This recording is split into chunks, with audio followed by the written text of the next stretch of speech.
أعوذ بالله من الشيطان الرجيم. وَلِلَّهِ الْأَسْمَاءُ الْحُسْنَى فَادْعُوهُ بِهَا وَذَرُوا الَّذِينَ يُلْحِدُونَ فِي أَسْمَائِهِ سَيُجْزَوْنَ مَا كَانُوا يَعْمَلُونَ. السلام علیکم ورحمۃ اللہ وبرکاتہ.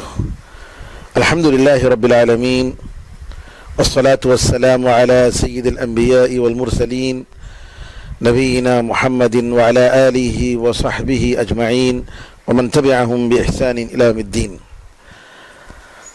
اسماء حسنی اللہ تعالیٰ کی نہایت ہی خوبصورت ناموں کا سلسلہ جاری ہے. اللہ تعالیٰ کے فضل و کرم سے آج ہم انشاءاللہ اللہ تعالیٰ کے ناموں میں الکبیر کے معنی بہت بڑا، سب سے بڑا. قرآن کریم میں 6 جگہوں میں یہ لفظ آیا ہے، یہ نام آیا ہے، جیسا کہ اللہ تعالیٰ فرماتا ہے سورہ غافر آیت نمبر 12 میں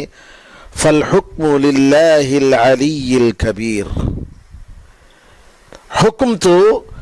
صرف اللہ کے لیے ہے جو سب سے بلند اور سب سے بڑا ہے. الکبیر کا مطلب امام خطابی رحمۃ اللہ علیہ فرماتے ہیں وہ ذات جو جلال اور عظمت شان سے متصف ہے اور اس کی جلالت اور اس کی عظمت کے سامنے ہر بڑی چیز چھوٹی ہو گئی اور وہ جو مخلوق کی مشابہت سے بہت بڑا ہوا، بہت بلند ہوا. علامہ ابن جریر رحمۃ اللہ علیہ طبری فرماتے ہیں کہ الکبیر کا مطلب وہ عظمت والا ہے جس کے سامنے ہر چیز چھوٹی ہے اور اس سے بڑھ کر کوئی چیز نہیں. اور اسی طریقے سے امام سعدی رحمۃ اللہ علیہ فرماتے ہیں المجید، الکبیر، العظیم، ان تینوں ناموں کے بارے میں کہ اس کا مطلب یہ ہے کہ اللہ تعالی عظمت، کبریا، بڑائی اور جلال ان ساری چیزوں سے متصف ہے اور وہ ہر چیز سے بڑا ہے، ہر چیز سے عظمت والا ہے. اس کی جلالت اور اس کی عظمت ہر چیز سے بڑی ہے، بلند ہے، وہ سب سے بلند ہے. اور اس کی تعظیم اور اس کا احترام اس کے اولیاء اور متقی اور اس کے بندوں کے دلوں میں ایسی بھر گئی ہے کہ جس کی وجہ سے وہ اس کی عظمت اور کبریا کے سامنے جھک جاتے ہیں. ناظرین کرام، اسی الکبیر کی صفت سے اللہ اکبر ایک عظیم ذکر کے الفاظ میں سے ایک جامع اور مانع جملہ ہے. اللہ بہت بڑا ہے. آپ دیکھیں گے کہ یہ لفظ، یہ تعظیم، یہ ذکر کہ اللہ بہت بڑا ہے، قرآن اور حدیث میں کئی جگہ اس کا ذکر آیا ہے. اور اللہ تعالیٰ نے نبی کریم صلی اللہ علیہ وسلم نے قرآن اور حدیثوں میں بہت ساری جگہوں میں اللہ تعالیٰ کی بڑائی بیان کرنے کو مشروع قرار دیا ہے، یعنی دین کا ایک اہم حصہ قرار دیا ہے. مثال کے طور پر ہمارے سامنے تقریباً 15 سے زیادہ مثالیں ہیں جہاں پر اللہ اکبر کہنا یہ اللہ کا حکم ہے اور نبی کریم صلی اللہ علیہ وسلم کی سنت ہے. مثال کے طور پر عید الفطر کی رات چاند دیکھنے کے بعد جب تک عید کی نماز نہیں ہو جاتی تکبیر اللہ اکبر، اللہ اکبر، جیسا کہ انشاءاللہ آگے قرآن کریم کی آیت میں آئے گا کہ اللہ تعالیٰ نے ہمیں تکبیر پڑھنے کا، اس کی بڑائی بیان کرنے کا حکم دیا. اور اسی طریقے سے حج کے موقع پر جب قربانی دیتے ہیں تو اللہ تعالیٰ نے وہاں بھی ذکر کیا لِتُكَبِّرُوا اللَّهَ عَلَى مَا هَدَاكُمْ وَبَشِّرِ الْمُحْسِنِينَ. اور ہم نماز میں جب داخل ہوتے ہیں تو تکبیر تحریمہ جی اللہ اکبر ہوتی ہے. اور اسی طریقے سے نماز کے ایک رکن سے دوسرے رکن کی طرف جب منتقل ہوتے ہیں اللہ اکبر کہتے ہوئے منتقل ہوتے ہیں۔ اذان اور اقامت میں سب سے پہلے اللہ اکبر اور بار بار اس کا ذکر آتا ہے، طواف میں اللہ اکبر، اور حجر اسود کے برابر جب آتے ہیں تب اللہ اکبر، صفا اور مروہ میں سعی کے وقت اللہ اکبر، سفر کب کرتے ہیں یا سواری پر بیٹھتے ہیں یا سفر کے دوران اونچی جگہ پر پہنچتے ہیں اللہ اکبر، جمرات میں کنکری مارتے ہیں تو اللہ اکبر، 10 ذی الحجہ اور ایام تشریق میں جو اذکار ہیں ان میں اللہ اکبر۔ اسی طریقے سے ہر فرض نماز کے بعد سبحان اللہ والحمد للہ ولا الہ الا اللہ واللہ اکبر، سونے کے وقت اللہ اکبر، اور اسی طریقے سے انسان جب رات میں دوران نیند جب بیچ میں جاگتا ہے تب بھی اللہ اکبر، اور جب ہر چاند کا پہلا دن ہوتا ہے، پہلی رات جب چاند نظر آتا ہے تو اس وقت بھی وہ اللہ اکبر کہتا ہے۔ اور اسی طریقے سے مستقل تکبیر ہر وقت میں، ہر لمحے میں، یہ ان نیک عمل میں سے ہیں جو باقی رہنے والے ہیں اور یہ اللہ تعالیٰ کو پسندیدہ کلمات میں سے ہیں۔ قربانی کے موقع پر بسم اللہ اللہ اکبر، اللہ تعالیٰ کی بڑی نشانیوں کو جب دیکھتے ہیں تو اللہ اکبر، تعجب کے موقع پر اللہ اکبر، جی تو یہ سب اللہ اکبر، اللہ تعالیٰ کی بڑائی بیان کرنا اللہ تعالیٰ کے نام الکبیر سے لیا گیا ہے۔ اللہ تعالیٰ کی تکبیر، اس کی تعظیم کے کیا آثار ہیں؟ قرآن میں اللہ تعالیٰ فرماتا ہے وَكَبِّرْهُ تَكْبِيرًا، سورہ اسراء آیت نمبر 111 میں فرماتا ہے کہ اللہ تعالیٰ کی بڑائی بیان کرو، بہت بڑائی بیان کرو۔ تو اللہ تعالیٰ کی بڑائی جب بیان کرتے ہیں تو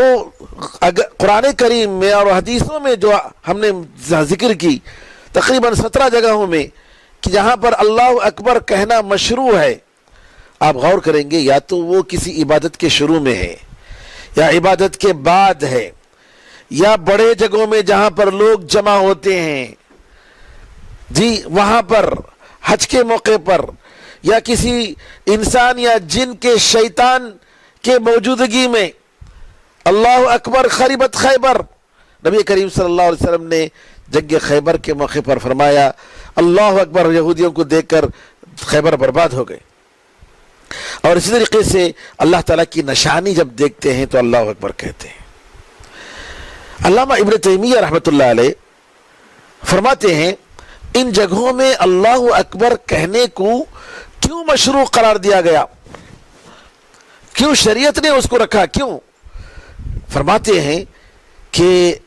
یہ جو باتیں ہم نے بتائیں کہ جن جن جگہوں میں اللہ اکبر کہنا مشروع ہے، شریعت کا حصہ ہے، اس سے معلوم ہوتا ہے کہ بڑے بڑے جگہوں میں لوگ کثرت سے جہاں ہوں گے وہاں اللہ اکبر، یا کام کی عظمت، عبادت کی عظمت کی وجہ سے اللہ اکبر، یا حال اور وہاں جو سچویشن ہوتا ہے اس کا جو امپورٹنس ہوتا ہے، اس کی جو اہمیت ہوتی ہے، اس کو دیکھ کر اللہ اکبر، یہ سارے بڑے حالات میں نبی کریم صلی اللہ علیہ وسلم نے ہمیں اللہ اکبر کہنے کا حکم دیا تاکہ یہ بتائیں کہ اللہ تعالیٰ سب سے بڑا ہے، اور یہ کہ اللہ کی بڑائی ہمارے دل میں جاگزی ہو جائے اور دنیا کے ہر بڑی چیز سے بڑھ کر ہماری نظر میں اللہ تعالیٰ ہو جائے، تو اس طریقے سے دین پورے کا پورا اللہ تعالیٰ کے لیے ہو جائے، تو اس کے بندے اللہ تعالیٰ کی بڑائی بیان کریں۔ اور اس طریقے سے 2 مقصد حاصل ہوتا ہے، ایک تکبیر پڑھنے سے ان کے دلوں میں اللہ تعالیٰ کی عظمت بڑھتی ہے اور عبادت کا مقصد حاصل ہوتا ہے، اور دوسرا ایسے موقعوں پر تکبیر پڑھنے سے اللہ تعالیٰ کی مدد ملتی ہے، اللہ تعالیٰ کی مدد نصیب ہوتی ہے، سبحان اللہ۔ اور اللہ اکبر کے معنی میں علامہ ابن تیمیہ رحمۃ اللہ علیہ اس کی تشریح کرتے ہوئے فرماتے ہیں اس میں اللہ تعالیٰ کی عظمت ہے، اللہ اکبر کے معنی میں، تکبیر میں، اللہ کی بڑائی بیان کرنے میں اللہ تعالیٰ کی تعظیم شامل ہے، اور یہ لفظ اللہ اکبر اللہ اعظم سے بھی بہتر ہے، کیونکہ عظمت کا معنی اکبر میں موجود ہے اور اکبر کا معنی عظمت میں موجود نہیں ہے۔ اسی لیے اللہ تعالیٰ نے، شریعت نے ہمیں اللہ اکبر کہنے کو ان ساری جگہوں میں مشروع قرار دیا۔ علامہ ابن القیم رحمۃ اللہ علیہ تکبیر کا معنی بتاتے ہوئے فرماتے ہیں فاللہ سبحانہ اکبر من کل شیء ذاتا وقدرا وعزتا وجلالتا فهو اکبر من کل شیء فی ذاته وصفاته وافعاله۔ اللہ تعالیٰ ہر چیز سے بڑا ہے، بہت بڑا ہے، اس کی ذات کے لحاظ سے، اس کی قدر و منزلت میں، اس کی عزت و جلال میں، ہر چیز سے، اس کی ذات میں، اس کی صفات اور افعال میں بہت بڑا ہے۔ اور علامہ ابن القیم رحمۃ اللہ علیہ، ذرا دیکھیے کہ نماز کی ابتدا اللہ اکبر سے کیوں ہوتی ہے، اس کی ایک بہت بڑی حکمت اور پتے کی بات بتاتے ہیں، ذرا غور سے سنیے تاکہ اللہ تعالی ہمیں اور آپ کو توفیق عطا فرمائے کہ ہم نماز کے موقع پر علامہ ابن القیم رحمۃ اللہ علیہ نے جو معنی ذکر فرمائے ہیں اس معنی اور تصور کو اپنے دلوں میں ہم پیدا کریں، اس کو وہ احساس ہم اپنے دلوں میں پیدا کریں، اپنے شعور میں لائیں۔ فرماتے ہیں کہ جب نماز پڑھنے والا ساری مشغولیتوں کو چھوڑ کر اور دنیا کے ہر چیز کے تعلقات کو کاٹ کر، پاک ہو کر، اچھی طریقے سے مزین ہو کر، اچھے لباس میں اللہ تعالیٰ کے سامنے حاضری دینے کے لیے جب اس کے دربار میں آتا ہے، اس سے مناجات کرنے کے لیے، اس سے بات کرنے کے لیے جب اس کے سامنے آتا ہے تو اللہ تعالیٰ نے مشروع رکھا، اللہ تعالیٰ نے یہ بتایا کہ تم ایسے آؤ جیسے غلام بادشاہوں کے سامنے آتے ہیں۔ تو تعظیم اور تکریم اور اللہ تعالیٰ کی عزت کے ساتھ وہ داخل ہو، کہاں پر؟ اللہ تعالیٰ کے دربار میں، اللہ تعالیٰ کی حاضری، اللہ تعالیٰ کے سامنے حاضری دینے کے لیے۔ تو کون سا لفظ اللہ تعالیٰ نے ہمیں اختیار کیا؟ سب سے بہترین لفظ وہ کیا ہے؟ اللہ اکبر، اللہ بہت بڑا ہے۔ اس لفظ میں فرماتے ہیں ابن القیم رحمۃ اللہ علیہ کہ اس لفظ میں اللہ تعالیٰ کی تعظیم ہے، اللہ تعالیٰ کی تخصیص ہے، اور اس طریقے سے دوسری ساری چیزوں کو حذف کر کے اللہ تعالیٰ نے جنرل طور پر بتا دیا کہ اللہ تعالیٰ ہر لحاظ سے بڑا ہے، ہم تصور نہیں کر سکتے۔ پھر اس کے بعد ابن القیم رحمۃ اللہ علیہ اور فرماتے ہیں کہ جب بندہ نماز میں اللہ کے سامنے کھڑا ہوتا ہے اور اس یقین کے ساتھ، اس یقین اور اس علم کے ساتھ کہ اللہ سے بڑھ کر کوئی چیز نہیں، اور اس کے دل میں یہ بات سرایت کر جاتی ہے اور اس کے پورے جسم میں اور اس کے دل کے پوشیدہ حصے میں یہ بات جب بیٹھ جاتی ہے، یہ بات بالکل جب چسپاں ہو جاتی ہے، تو اس وقت وہ اللہ تعالیٰ سے شرماتا ہے، اور اللہ تعالیٰ کی تعظیم اور اللہ تعالیٰ کی بڑائی اس نمازی کو روکتی ہے کہ وہ کسی اور چیز کا اس کے دل میں خیال لائے اللہ کے سوا۔ سب سے بڑے، سب سے بلند، سب سے بڑے متصف اور باکمال شخصیت کے سامنے ہم کھڑے ہیں، اللہ تعالیٰ کے سامنے۔ دنیا کی ساری چیزیں معمولی ہیں، ہیچ ہیں، پرواہ ہی نہیں اس کی۔ اس تصور کے ساتھ اللہ تعالیٰ کے سامنے کھڑے ہوں گے تو انسان، ایسے مومن کا دل، ایسے نمازی کا دل اللہ تعالیٰ کے ساتھ مصروف ہو جاتا ہے، مشغول ہو جاتا ہے، وہ کسی اور چیز کو اپنے دل و دماغ میں نہیں لاتا ہے۔ علامہ ابن القیم رحمۃ اللہ علیہ فرماتے ہیں اگر اس طریقے سے وہ کھڑا نہیں ہوگا نماز میں، اس کی وہ کیفیت اگر نہیں ہوگی تو اس کا کیا ہے، اس کا حال کیا ہوتا ہے؟ آپ فرماتے ہیں، ذرا سنیے، وما لم يستحضر هذا المعنى فهو واقف بين يديه بجسمه وقلبه يهيم في أودية الوساوس والخطرات وبالله المستعان. فرماتے ہیں اگر مومن، اگر نمازی نماز کی حالت میں اللہ تعالیٰ کی اس عظمت کو، اللہ تعالیٰ کی اس کبریائی کو اپنے تصور میں نہ لائے تو اللہ کے سامنے بظاہر اپنے جسم سے کھڑا ہے اور اس کا دل مختلف خیالات اور وسوسوں میں گھومتا رہتا ہے. اللہ تعالیٰ ہی مدد کرنا چاہیے، اللہ تعالیٰ ہی مدد کے لیے ہم طلب کرتے ہیں اللہ تعالیٰ سے. اور فرماتے ہیں فلو كان الله اکبر من كل شيء في قلب هذا لما اشتغل عنه بصرف كلية قلبه الى غيره. کہ اگر اس نمازی کے دل میں اللہ تعالیٰ ہر چیز سے بڑا ہوتا اور واقعی معنی میں اللہ اکبر ہوتا تو یہ اللہ تعالیٰ کے پورے اپنے دل سے اللہ کے علاوہ کسی اور چیز کی طرف وہ اس کا خیال جاتا ہی نہیں، اس کا تصور ہی نہیں جاتا. جیسا کما ان الواقف بین یدی الملک المخلوق لما لم يكن في القلب اعظم منه لم يشغل قلبه بغيره ولم يصرف عنه صارف. جیسے اگر دنیا کے ایک بڑے بادشاہ کے سامنے ایک بندہ اگر کھڑا ہوا ہے تو چونکہ اس کے دل میں اس سے بڑھ کر کوئی نہیں تو وہ پوری طریقے سے اس کی طرف متوجہ ہوتا ہے اور دل میں اس کے علاوہ کسی اور کا خیال ہرگز نہیں آتا ہے. تکبیر ہدایت کے لیے اللہ تعالیٰ کی بڑائی بیان کرنی چاہیے. جیسا کہ مومن جنت میں جانے کے ساتھ ساتھ کہیں گے الحمدللہ الذی ہدانا لہذا وما کننا لنہتدی لولا ان ہدانا اللہ. اللہ تعالیٰ کے لیے ساری تعریف ہے جس نے ہمیں اس کی ہدایت دی، توفیق دی، ہمیں راستہ بتایا، ہمیں ایمان کی ہدایت دی، ایمان پر موت کی ہدایت دی.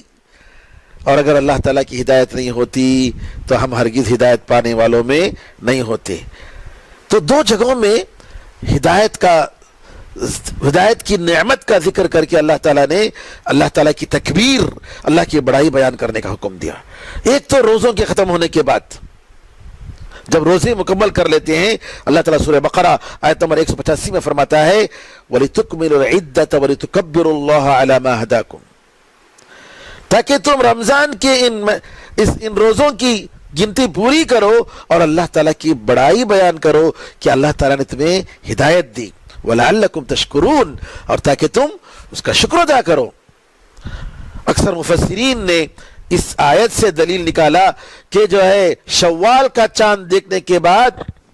اللہ تعالیٰ کی بڑائی بیان کرتے رہنی چاہیے. تکبیر، اللہ اکبر اللہ اکبر اللہ اکبر. جب تک عید کی نماز ختم نہیں ہو جاتی تب تک جو ہے گھروں میں، اپنے کام کاج میں، سڑکوں میں اللہ تکبیر پڑھتے رہنی چاہیے. اور دوسرا اللہ تعالیٰ نے ہدایت کا ذکر کرنے کے بعد اس کی بڑائی بیان کرنے کا حکم دیا، وہ جو ہے حج کے موقع پر ہے. حج کے موقع پر قربانی دینے کا حکم دینے کے بعد اللہ تعالیٰ فرماتا ہے کہ اللہ تعالیٰ کو ان جانوروں کا گوشت اور خون تو نہیں جاتا، لیکن تمہارے دلوں میں جو تقویٰ ہے، جو اخلاص، جو پرہیزگاری، جو اللہ تعالیٰ کے ساتھ جو لگاؤ، جو محبت، یہ ضرور اللہ تعالیٰ تک پہنچتی ہے. پھر اس کے بعد اللہ فرماتا ہے كَذَلِكَ سَخَّرَهَا لَكُمْ لِتُكَبِّرُوا اللَّهَ عَلَى مَا هَدَاكُمْ وَبَشِّرِ الْمُحْسِنِينَ. اسی طریقے سے اللہ تعالیٰ نے ان جانوروں کو تمہارے انڈر دیا، تمہارے لیے مسخر کیا تاکہ تم اللہ تعالیٰ کی بڑائی بیان کرو کہ اللہ تعالیٰ نے تمہیں ہدایت دی اور اچھا عمل کرنے والوں کو خوشخبری دے دو. علامہ ابن تیمیہ رحمۃ اللہ علیہ کہتے ہیں کہ اسی لیے ہدایت، رزق اور اللہ کی مدد، ان تین موقعوں پر اللہ تعالیٰ اللہ کی بڑائی بیان کرنا، اللہ تعالیٰ کی تکبیر کرنا، اللہ اکبر کہنا مشروع ہوا. کیونکہ یہ تین چیزیں ایسی ہیں جس میں انسان کے فائدے ہی فائدے ہیں، اور ان میں سب سے بڑھ کر جو ہے اللہ کی ہدایت ہے. کیونکہ دنیا میں اگر رزق نہیں ملے اور مدد نہ ہو تو دنیا کا نقصان ہوگا، آخرت کا نقصان نہیں ہوگا. لیکن اللہ تعالیٰ کی ہدایت نعوذ باللہ اگر اس کی توفیق نہ ہو تو نعوذ باللہ دنیا بھی گیا اور آخرت بھی گئی۔ اللہ تعالیٰ کا یہ نام الکبیر، اس پر ایمان لانے کے کیا آثار ہیں، انشاءاللہ ہم اللہ تعالیٰ کے ایک اور نام ہے المتکبر، اس کے ساتھ ہم بتائیں گے کہ کیا کیا اس کے آثار ہیں، کیا کیا اس کے تقاضے ہیں۔ لیکن آئیے اس سے پہلے ایک اور نام العظیم، اس کے بارے میں ہم غور و فکر کرتے ہیں۔ اللہ سے دعا ہے کہ اللہ تعالیٰ ہمیں توفیق عطا فرمائے۔ اللہ تعالیٰ کے ناموں میں الکبیر کے معنی ہی میں سے قریب ایک اور نام ہے العظیم، بڑی عظمت والا، بڑی عظمت والا۔ اور العظیم کا لفظ اللہ تعالیٰ کے ناموں میں قرآن کریم میں 9 آیتوں میں آیا ہے، جیسا کہ سورہ واقعہ آیت نمبر 96 میں اللہ فرماتا ہے فسبح بسم ربک العظیم، تو تمہارے عظمت والے پروردگار کے نام کی پاکی بیان کرو۔ اور نبی کریم صلی اللہ علیہ وسلم نے اسی آیت سے سبحان ربی العظیم رکوع میں رکھنے کا حکم دیا کہ رکوع میں اللہ تعالیٰ کی تعظیم کرو، سبحان ربی العظیم۔ اور اسی طریقے سے تکلیف اور پریشانیوں کے موقع پر آپ دعا جو کرتے تھے، لا الہ الا اللہ العظیم الحلیم، لا الہ الا اللہ رب العرش العظیم، لا الہ الا اللہ رب السماوات ورب الارض رب العرش الکریم۔ اللہ تعالیٰ کے لیے جب العظیم جب کہتے ہیں، علامہ ابن قیم رحمۃ اللہ علیہ فرماتے ہیں کہ اس کا مطلب یہ ہوا کہ وہ اللہ تعالیٰ کی تعظیم کرنا ہے، وہ بہت بڑا ہے ہر معنی میں، جس کا مطلب ہے اور جس کا تقاضا یہ ہے کہ ہم اس کی تعظیم کریں، اللہ تعالیٰ کی تعظیم کریں۔ تو اللہ تعالیٰ ہر چیز میں بڑا ہے، اس کی ذات میں، اس کے نام میں، اس کی صفات میں، اس کی رحمت، اس کی قدرت، اس کی حکمت، اس کی طاقت اور اس کی کبریائی، اس کے دینے میں، اس کے عطا کرنے میں، اس کے لطف کرنے میں، اس کو احسان کرنے میں، اس کی عزت، اس کا عدل، اس کی تعریف، ہر چیز میں اللہ تعالیٰ عظمت والا ہے، اس کے برابر کوئی چیز نہیں اور کوئی بڑا اس کے قریب بھی نہیں ہو سکتا۔ اور اللہ تعالیٰ کے لیے جب ہم عظمت والا جب کہتے ہیں، تعظیم کا لفظ استعمال کرتے ہیں، تو 2 قسم کا ہے۔ ایک تو یہ ہے کہ اس کا مطلب کہ اللہ تعالیٰ ہر صفت کمال سے متصف ہے، اس کے اندر کمال کی ساری صفتیں موجود ہیں، تو اس کا علم محیط ہے، گھیرا ہوا ہے، اس کی قدرت، اس کی کبریائی، اس کی عظمت، جی، اور اس کی عظمت کا اس کا ایک اثر دیکھیے، کوئی قیامت کے دن آسمان و زمین اللہ تعالیٰ کے جی ہاتھ میں رائی کے دانے کے برابر ہوں گے، جیسا کہ عبداللہ ابن عباس رضی اللہ عنہ نے فرمایا۔ اور عظمت و کبریائی یہ اللہ تعالیٰ کی شان ہے۔ بعض روایتوں میں آتا ہے کہ اللہ تعالیٰ نے فرمایا ان اللہ یقول الکبریاء ردائی والعظمت ازاری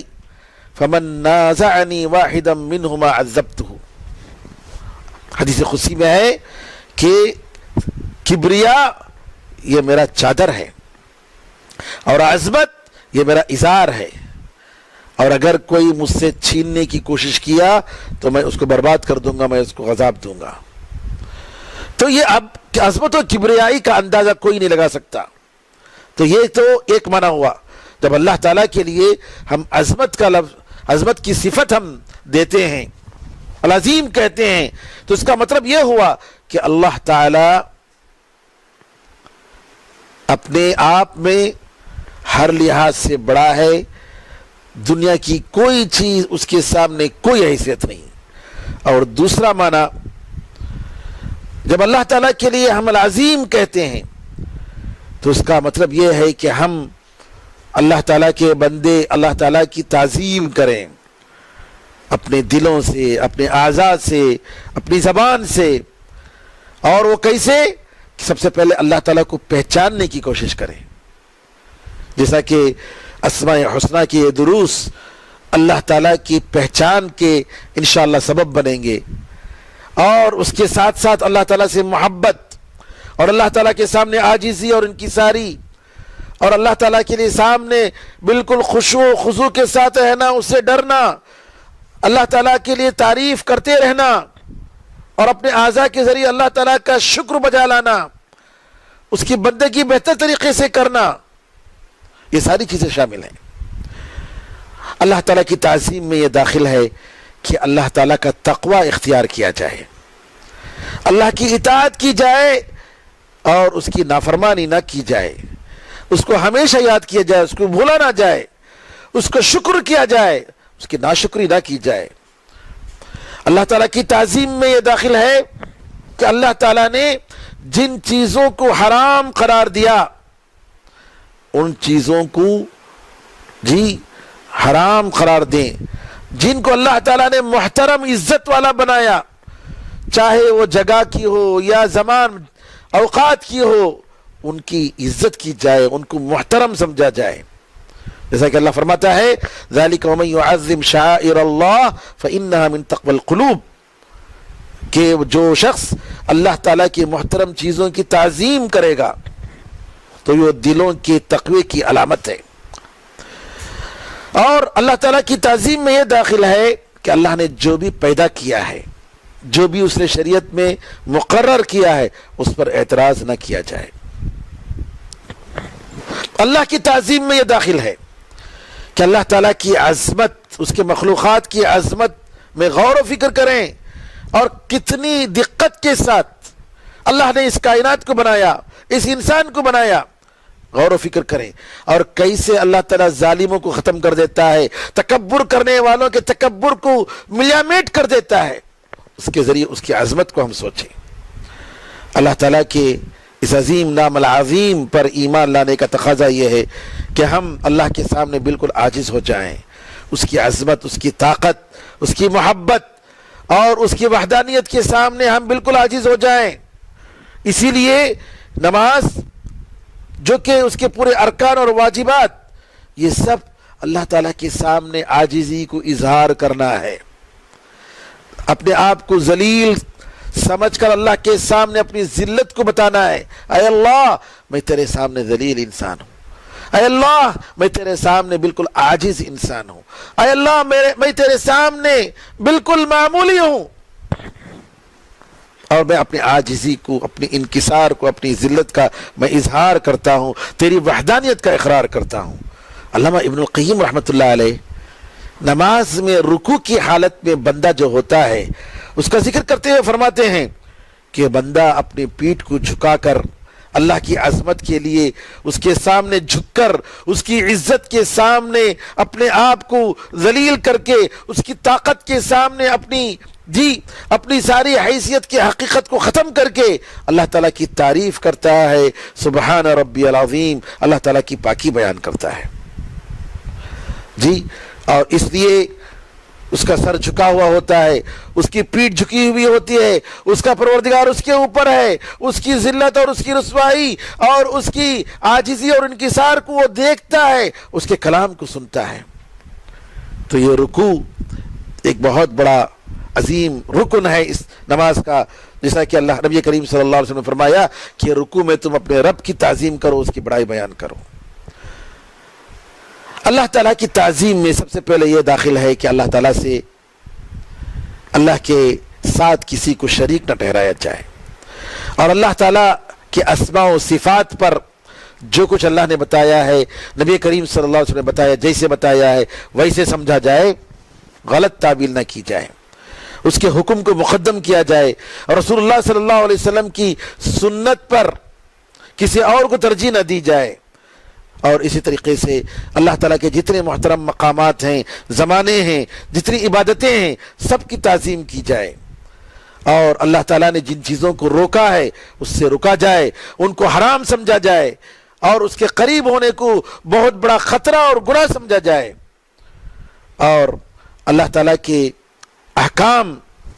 اور اس کے جو جس سے منع کیا ہے ان سے بچنے اور ان کی تعظیم کرنے کی نشانیاں یہ ہیں کہ علامہ ابن قیم رحمۃ اللہ علیہ فرماتے ہیں کہ اگر آپ اللہ تعالیٰ کے حکم کی یا کسی کے حکم کی تعظیم کرتے ہیں، عزت کرتے ہیں، تو اس کا مطلب یہ ہوا کہ آپ اس کی عزت کرتے ہیں جس نے آرڈر دیا ہے۔ تو حکم کی عزت کا مطلب حاکم جو آرڈر دیا ہے اس کی عزت مقصود ہے، اس کی عزت کی وجہ سے آپ حکم کی عزت کر رہے ہیں۔ اس نے چونکہ منع کیا ہے، منع کرنے والا کی ذات وہ اونچی ذات ہے، اس وجہ سے اس کے منع کردہ چیزوں کی آپ اس سے بچتے ہیں۔ اسی لیے اللہ تعالیٰ نے جو اللہ تعالیٰ کے احکام، اس کے اوامر کو تعظیم نہیں کرتا ہے، اس کی عزت نہیں کرتا ہے، اور جن چیزوں سے روکا ہے اس سے رکتا نہیں ہے،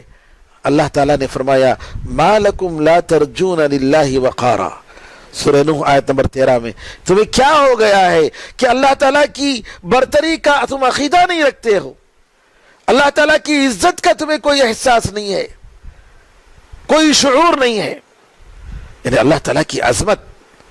اللہ تعالیٰ کی عظمت کا، اس کے وقار کا، اس کی جلالت کا تم کوئی اعتبار نہیں کرتے ہو، نعوذ باللہ من ذالک۔ تو سب سے پہلے اللہ تعالیٰ کی تعظیم میں یہ داخل ہے کہ ہم اللہ تعالیٰ کے احکام کی عزت کریں، اور یہ کب ہوگا؟ جب ہم اس کی پوری اطاعت کریں، اور اللہ تعالیٰ کی احکام کی اطاعت اور اس کی تعظیم کا مطلب یہ ہوا کہ ان اوقات کا لحاظ کیا جائے، وہ حدود جو متعین ہوتے ہیں ان کا لحاظ کیا جائے، اور اسی طریقے سے اس کے ارکان، اس کے واجبات، اور اس کو اچھے طریقے سے، پرفیکٹ طریقے سے اس کو ادا کرنے کی کوشش کی جائے، اور جو وقت دیا ہے اس وقت میں عبادت بجا لانے کی کوشش کرے، جی جلدی کرے، اس کو ادا کرنے کی طرف جلدی کرے، اور اگر اس حق میں کوئی چیز کمی ہو گئی یا چھوٹ گئی تو اس پر غم کریں، افسوس کریں۔ جیسے مثال کے طور پر اگر جماعت کے ساتھ نماز چھوٹ گئی تو اس پر افسوس کرنا چاہیے، اللہ سے معافی مانگنی چاہیے، استغفار کرنا چاہیے، توبہ کرنا چاہیے، حسرت ہونی چاہیے۔ جیسا اگر کوئی شخص جی جماعت کے چھوٹ جانے سے انفرادی طور پر نماز پڑھتا ہے، 27 گنا ثواب وہ کھو جاتا ہے۔ تو اگر کوئی شخص بزنس مین ہے اور ایک بہترین بزنس اس سے چھوٹ گئی بغیر کسی مشقت کے، جو 27 گنا زیادہ فائدہ مند ہے اس کے لیے، تو کیا اس کو افسوس نہیں ہوگا؟ بالکل افسوس ہوگا۔ تو کیا خیال ہے اس کی نماز کے بارے میں جس میں اتنا ثواب، اتنے درجے بلند کہ اللہ اکبر، ہزاروں ہزاروں درجے بلند، یہ کب؟ اس کی نیت کے حساب سے، اس کے اخلاص کے حساب سے۔ لیکن اگر انسان جی نماز اگر جماعت کے ساتھ چھوٹ گئی اور وہ بالکل ٹھنڈا پڑا ہے، اس مصیبت پر اسے کوئی افسوس نہیں ہے، کوئی حسرت نہیں ہے، تو اس کا مطلب یہ ہوا کہ اللہ تعالیٰ کے حکم کی وہ عزت نہیں دے رہا ہے، اس کا احترام نہیں کر رہا ہے، اس کی تعظیم نہیں کر رہا ہے۔ اسی طریقے سے پہلے وقت میں نماز پڑھنا جو کہ اللہ تعالیٰ کی خوشنودی کا سبب ہے، اللہ کی رضامندی کا سبب ہے، آخری وقت میں بڑا نماز جیسا کہ عصر کی وقت بعض لوگ پڑھتے ہیں، نعوذ باللہ، یا فجر کی نماز، نعوذ باللہ، افسوس کرنا چاہیے۔ یہ اس وجہ سے اس کے اندر افسوس کا، حسرت کا جو سبب نہیں ہے، جو اس کے آثار نہیں ہیں، جو استغفار نہیں پڑتا ہے، وہ اس وجہ سے کہ وہ اللہ تعالیٰ کی تعظیم نہیں کرتا ہے۔ بعض سلف صالحین جماعت کے چھوٹ جانے پر اتنا روتے تھے کہ مت پوچھیں، کہ جماعت چھوٹ گئی ان کی۔ اسی طریقے سے اللہ تعالیٰ نے جن چیزوں سے منع کیا ہے ان چیزوں کی تعظیم کا مطلب یہ ہوا کہ ہم اس کے قریب بھی نہ جائیں، دور ہو جائیں۔ مثال کے طور پر میوزک ہے، بعض چیزیں سن لیں گے، کوئی حرج نہیں، اس طریقے سے نعوذ باللہ مطلب یہ ہوا کہ آپ اللہ تعالیٰ کی تعظیم نہیں کر رہے ہیں، آپ کے دل میں اللہ کا احترام نہیں ہے۔ یا اسی طریقے سے جو لوگ جان بوجھ سب کے سامنے برائی کا کام کرتے ہیں، سب کے سامنے نعوذ باللہ رمضان میں جو ہے مسلمان رہ کر مارکیٹ میں کھاتا پھر رہا ہے، جبکہ اس کے پاس کوئی عذر نہیں ہے۔ اگر عذر ہو تب بھی مارکیٹ میں جو ہے رمضان کے مہینے میں ایک مسلمان کے لیے جائز نہیں ہے کہ وہ کھاتا پیتا پھرے۔ اسی طریقے سے اللہ تعالیٰ کہ اگر محرمات کا ارتکاب ہو رہا ہے، حرام چیزوں کا ارتکاب ہو رہا ہے، وہ دیکھ رہا ہے اور وہ اس کو بدلنے کی یا اس کے بارے میں تنبیہ کرنے کی طاقت رکھتا ہے، لیکن وہ خاموش ہے۔ نبی کریم صلی اللہ علیہ وسلم بڑے رحم دل تھے، بڑے صبر کرنے والے، لیکن جب کبھی اللہ تعالیٰ کے کسی حکم کی پامالی ہو جاتی، اس کے کسی حرام کام کا ارتکاب ہوتا، سب سے زیادہ غصے کرنے والے ہوتے۔ نہیں، خاموش نہیں رہنا ہے، حرام کام کو روکنا ہے، برائی کو بدلنے کی کوشش کرنا ہے، یہ ہمارا اور آپ کا فرض ہے۔ آج کیوں برائیاں پھیلتی جا رہی ہیں؟ اسی وجہ سے کہ ہم جانتے ہیں اور خاموش ہیں، ہم نیکی کا حکم نہیں دے رہے، برائی سے ہم نہیں روک رہے، تو برائیاں پھیلتی جا رہی ہیں، اور اس کا مطلب یہ ہوا کہ اللہ تعالیٰ کے حکم کی ہمیں عزت نہیں ہے، اللہ تعالیٰ کی تعظیم ہمارے دل میں نہیں ہے۔ اسی طریقے سے اگر اللہ تعالیٰ کی نافرمانی ہو رہی ہے اور اگر وہ بدل نہیں پا رہا ہے، اس کے اندر طاقت نہیں ہے، افسوس بھی نہیں کر رہا ہے، اس کے دل میں حسرت بھی نہیں ہے، کیوں؟ کیونکہ وہ اللہ تعالیٰ کی تعظیم اس کے دل میں نہیں ہے۔ اسی طریقے سے بعض جائز چیزوں میں، مباح چیزوں میں اتنا زیادہ غلو کر جاتا ہے کہ نعوذ باللہ حرام میں داخل ہو جاتا ہے، اور اس کی وجہ سے جو ہے وہ حرام کام کا ارتکاب کر بیٹھتا ہے۔ لہٰذا انسان کو ہمیشہ چوکنا رہنا چاہیے، کیونکہ شیطان دو راستے سے آتا ہے۔ اللہ تعالیٰ کوئی حکم دیتا ہے تو دو راستے سے آتا ہے، یا تو اس میں غلو کرنے کا حکم دیتا ہے، حد سے زیادہ، حد سے زیادہ۔ بعض لوگ دعوت کے کام میں اتنا غلو کر جاتے ہیں کہ دوسرے واجبات کو چھوڑ دیتے ہیں، نماز کی بھی فکر نہیں، گھر والوں کی فکر نہیں۔ ارے یہ تو بھی فرائض ہے نا، یہ بھی تو فرائض ہیں۔ یا ہے کہ نعوذ باللہ تقصیر کرتے ہیں، اس کو بجا لانے میں اتنی کوتاہی کرتے ہیں کہ مت پوچھیے۔ یہ سب شیطان کے جو ہے جال ہیں۔ اسی طریقے سے اللہ تعالیٰ کی تعظیم کا مطلب یہ ہے کہ اللہ تعالیٰ کی کتاب کی تعظیم کی جائے، نبی کریم صلی اللہ علیہ وسلم کی سنت کی تعظیم کی جائے، اسی سے مدد لی جائے، اللہ تعالیٰ پر پورا بھروسہ کیا جائے، اور سارے مخلوقات، سارے وسائل سے کٹ کر صرف اللہ تعالیٰ پر بھروسہ کریں اور اللہ تعالیٰ ہی سے ڈریں۔ اور جب بندہ اللہ تعالیٰ کی اس عظیم نام کو، العظیم کو یاد کرتا ہے، تو اس کے آثار، اس کے نتائج اس کے عمل پر ہوتے ہیں، اور انسان اللہ تعالیٰ کو ہمیشہ یاد کرتا ہے، اس کا احترام کرتا ہے، اس کی عزت کرتا ہے، اور اس کا بندہ بن کر زندگی گزارتا ہے۔ اور جب اللہ تعالیٰ کی عظمت کسی کے دل میں بیٹھ جاتی ہے تو دنیا کا کوئی ڈر اس کے دل میں نہیں رہتا، کسی سے پرواہ نہیں کرتا، بڑی سے بڑی طاقت اس کے سامنے کچھ بھی نہیں۔ لہذا اللہ تعالیٰ سے دعا ہے کہ اللہ تعالیٰ ہمیں اور آپ کو اللہ تعالیٰ کے اس عظیم نام العظیم کی عظمت کو سمجھنے اور اس کا حق ادا کرنے کی ہم سب کو توفیق عطا فرمائے، آمین۔ آئیے ایک اور نام ہے جس کے ساتھ آج ہمارا درس ختم ہوگا، المتکبر۔ المتکبر، بڑائی والا، سب سے بڑا، کبریائی والا۔ قرآن میں اللہ تعالیٰ نے سورہ حشر میں آیت نمبر 23 میں ایک جگہ ذکر فرمایا المتکبر، اور اس کا معنی علامہ خطابی رحمۃ اللہ علیہ فرماتے ہیں جو مخلوقات کی صفات کی مشابہت کرنے سے بہت بلند ہے، اور وہ ذات جو اپنے مخلوق میں تکبر کرنے والے سرکش جب عظمت اور کبریائی کو اللہ سے چھیننے کی کوشش کرتے ہیں، تکبر کی صفت ان کے اندر جب پیدا ہوتی ہے تو ان کو توڑ دیتا ہے، چکنا چور کر دیتا ہے۔ علامہ خطابی رحمۃ اللہ علیہ ایک نکتے کی بات بتا رہے ہیں یہاں پر، آپ فرماتے ہیں المتکبر میں جو تا ہے، کہتے ہیں وَالتَّاءُ فِي الْمُتَكَبِّرِ تَاءُ التَّفَرُّدِ وَالتَّخَصُّصِ بِالْكِبْرِ۔ یہ تا، یہ حرف تا، یہ اللہ تعالیٰ کی وحدانیت کی تا ہے، اور یہ کہ اللہ تعالیٰ کبریائی کے ساتھ وہ خاص ہے، اس کی تا ہے۔ یہ لا تاء التعاطی والتکلف، تکلف کرنے اور دینے، ایک دوسرے کو لینے اور دینے کا جو تا دوسرے معنی میں ایسے استعمال ہوتا ہے، وہ تا نہیں ہے. سبحان اللہ.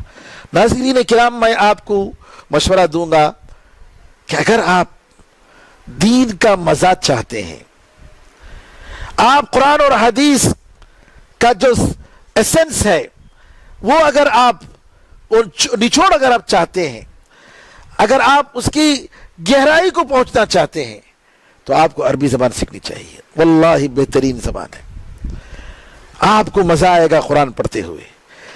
نماز میں اللہ کے سامنے کھڑے ہو کر آپ محسوس کریں گے کہ میں کیا پڑھ رہا ہوں، میں کیا اللہ سے مانگتا ہوں. آخر کب تک ہم یہ کہیں گے کہ دنیا کی تعلیم کے لیے تو ہمارے پاس وقت ہے، لیکن قرآن کو پڑھنے کے لیے، قرآن کو سمجھنے کے لیے، عربی زبان کو سیکھنے کے لیے وقت نہیں ہے. لہذا میرے بزرگوں، ناظرین کرام، کوشش کیجئے، اللہ سے دعا کیجئے. ارادہ اگر کریں گے اللہ توفیق دے گا، دعا کریں گے اللہ تعالیٰ کی ضرور توفیق ملے گی. جی ہاں، یہاں پر متکبر میں جو معنی ہیں ان معنوں میں یہ ہے کہ اللہ تعالیٰ ہر برائی سے، ہر شر سے وہ بالکل پاک ہے، اور یہ کہ وہ اپنے سرکش بندوں پر اپنی بڑائی دکھاتا ہے، ان کے تکبر کو توڑ کے رکھ دیتا ہے، اور یہ کہ وہ ظلم کرنے سے بلند ہے، کسی پر ظلم نہیں کرتا ہے، اور وہ مخلوقات کی صفات سے بہت اونچا ہے، بہت بڑا ہے، جس کے سامنے ساری چیزیں چھوٹی ہو جاتی ہیں. نبی کریم صلی اللہ علیہ وسلم دعا کرتے تھے سبحان ذی الجبروتی، سجدے میں سبحان ذی الجبروتی والملکوتی والکبریاء والعظمہ. بڑی طاقت والے، بڑی بادشاہت والے، بڑی کبریائی والے، بڑی عظمت والے کی پاکی ہے. ناظرین کرام، المتکبر کے معنی میں جو تقاضے ہیں، ہم سے جو تقاضا کرتا ہے یہ نام، اس میں سب سے پہلے یہ ہے کہ ہمارے دل میں اللہ تعالیٰ کی عظمت، اس کی کبریائی بھر جائے، اس کی توحید، اور یہ کہ ہم اس کے سامنے سرنڈر ہو جائیں پوری طریقے سے،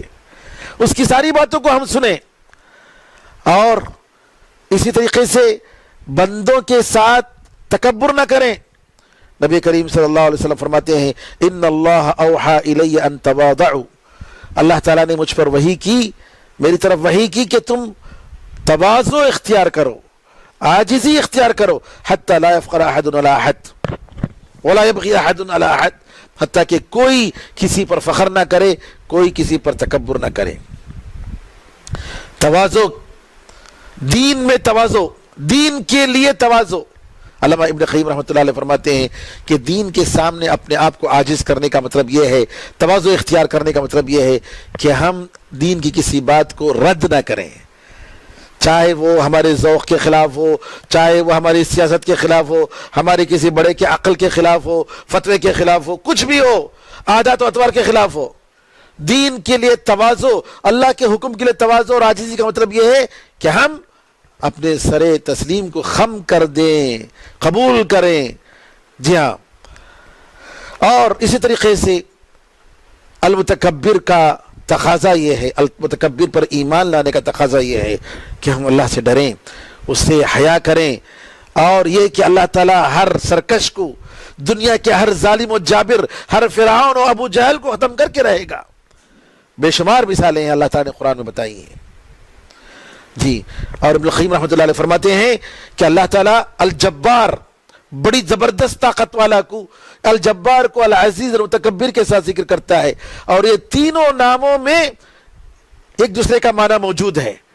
العزیز بڑی طاقت والا، المتکبر بہت بڑائی والا، الجبار بڑی طاقت والا. آپ کہتے ہیں کہ یہ تینوں نام الجبار، العزیز اور متکبر، جیسا الخالق، الباری، المصور ہے، اسی طریقے سے یہ تینوں نام ہیں جو اپنے نام میں ایک دوسرے کے معنی کو رکھتے ہیں. اللہ تعالیٰ سے دعا ہے کہ اللہ تعالیٰ ہمارے گناہوں کو معاف فرمائے،